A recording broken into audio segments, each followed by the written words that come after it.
Uyg'urlarning 20 asrdagi milliy ozodlik va mustaqillik inqiloblarining taqdiri Sovetlar ittifoqining jug'rofiyaviy, siyosiy va xalqaro munosabat siyosiy strategiyalari bilan zich bog'langandek, Uyg'urlarning tarixiy tadqiqotlari va matbuotlarimi o'xshashla Sovet ittifoqining ana shu siyosatlari bilan giralashgan.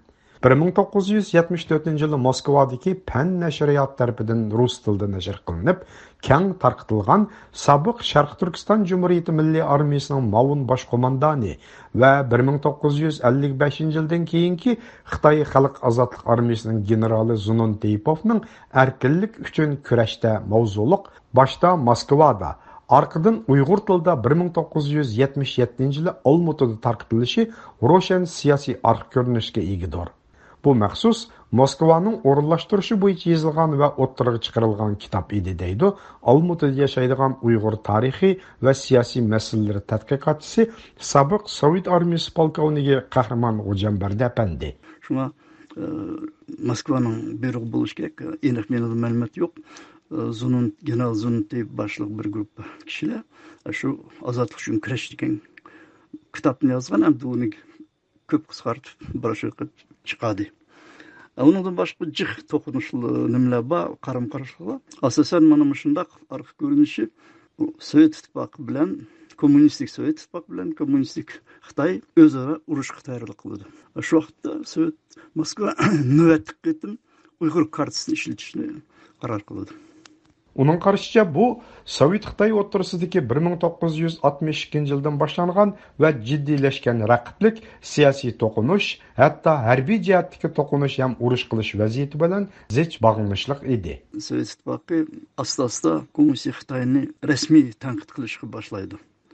Onun üstüge ma'lumki 1966 yılı Xitoyda atalmış medeniyet inqilobi başlanıp mavzudan başlıq Sovet ittifoqi chegarasiga askarlarni ko'paytirish, to'plashni kuchaytirdi. Mesela bu 1969 yılı yuz berdi. Sovet chegarasida ikki yerda qurolliq to'qinish yuz berdi.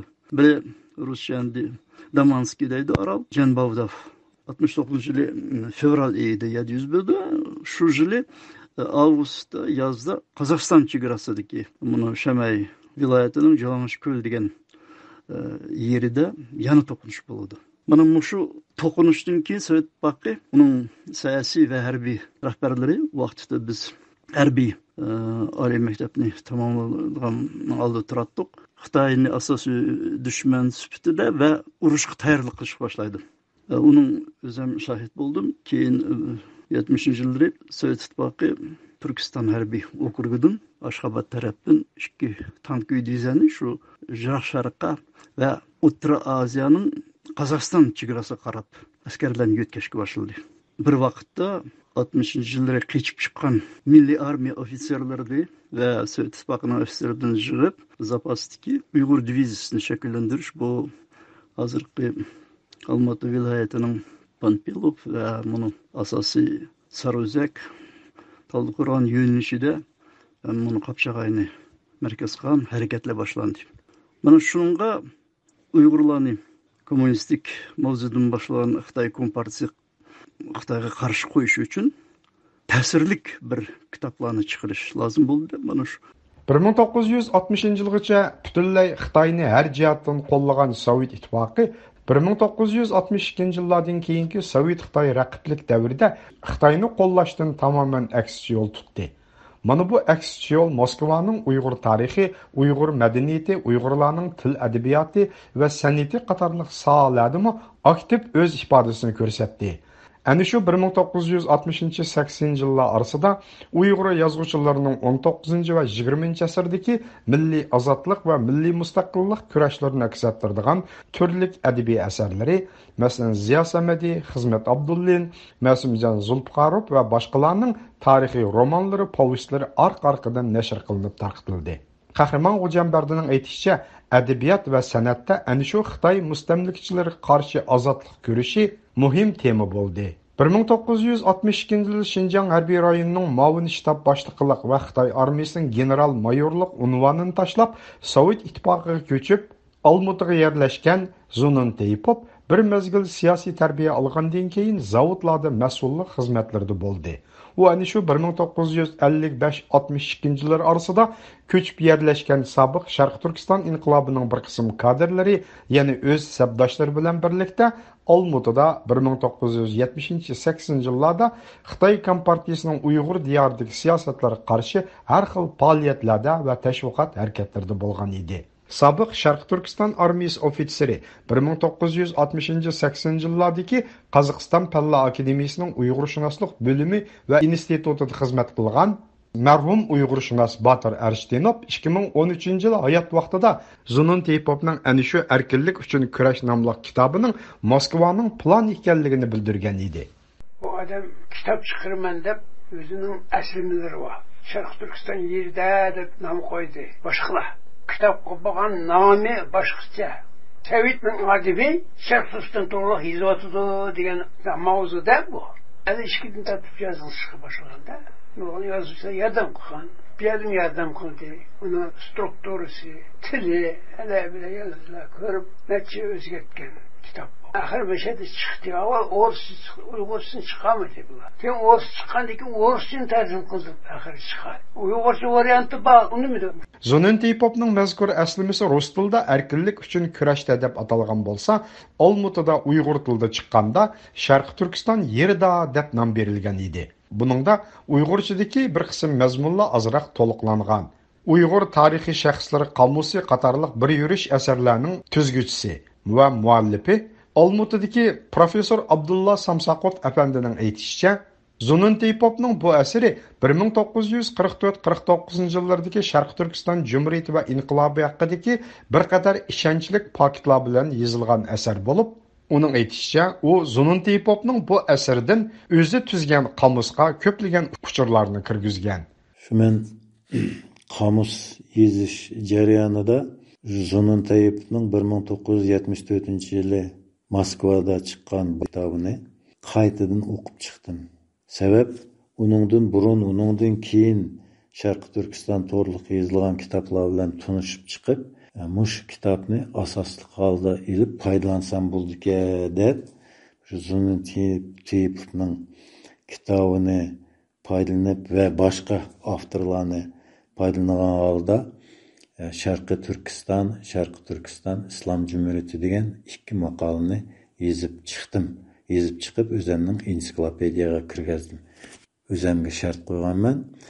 Sebep bu ensiklopediya bo'lganligi uchun intayin qisqa informatsiya berish kerak.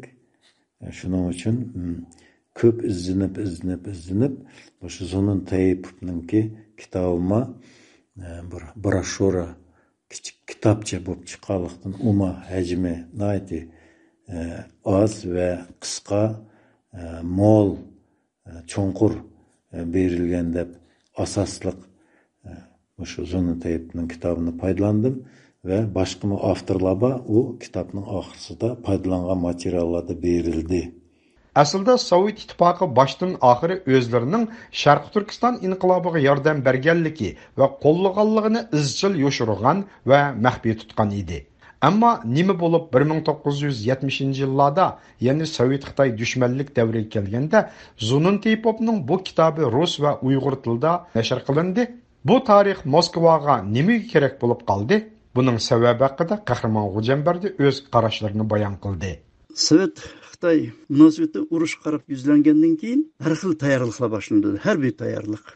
Sovet ittifoqi 1944-49 yillari o'zi bergan barlik yordam, umuman o'zining siyosatini qat'iy maxfiy tutgan bo'lsa, endi vaziyatda bu Sovet ittifoqidagi Uyg'urlarni ilhomlantirish, umuman Sovet ittifoqini Xitoyga qarshi urushga tayyorlik qilish uchun ko'p shunday materiallarni bu Uyg'urlar yozgandan boshqa millatlar, Sovet ittifoqining mutaxassislari markaziy ommaviy axborot vositalarida intayin ko'p materiallarni, kitoblarni, broshuralarni shu vaqt nashr qildi.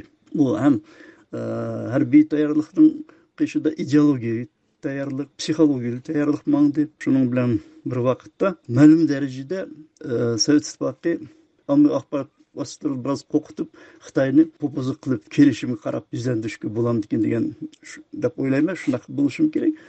Shunday bir vaqtlarda Sovet İttifaqının xalqiga shu jumladan Uyg'urlarga asosan shu Uyg'ur Xitoy urushi, Xitoyning qandaq Uyg'urlarni mustamlik qilbag'ini, azgini, zo'rliq zo'mliqlari, shuning uchun shundaq Zununtiyevdek yozgan umuman tarix bo'yicha shu vaqtdagi Uyg'urlarning milliy ozodlik kurashiga oid intayin ko'p kitoblar shu zamonda chiqdi. Shundaq buning bir arxiv ko'rinishi bor. Ruscha erkinlik uchun kurashda jami 120 bet bo'lsa, Uyg'urcha Sharq Turkiston yerida 135 bet bo'lib, jami 3 bobdan tarkib topgan. Kitobda Sharq Turkiston inqilobining boshlanishi, ozodlik tashkilotining qurilishi va faoliyatlari, 44-yil 7 noyabr G'ulji qo'zg'oloni, Sharq Turkiston Jumhuriyatining qurilishi, 3 front urushi, birlashma hukumat, 1947-49 yillardagi Ahmedjon Qosimiy boshchiligidagi kurashlar, Ahmedjon Qosimiy qatorliqlarning o'limidan keyin Xitoy Kompartiyasining Sharq Turkistonni egallashi qatorliq butun tarixiy jarayonlar bir qadar ixcham yoritilgan. Amerikadagi Uyg'ur tarix tadqiqotchisi Farruh Taran apandining qarashicha, Zununtiyevov Sharq Turkiston inqilobidagi muhim shaxs bo'lg'achqa, uning bayonlari ishonchli va pokitlik bo'lish roliga egadir.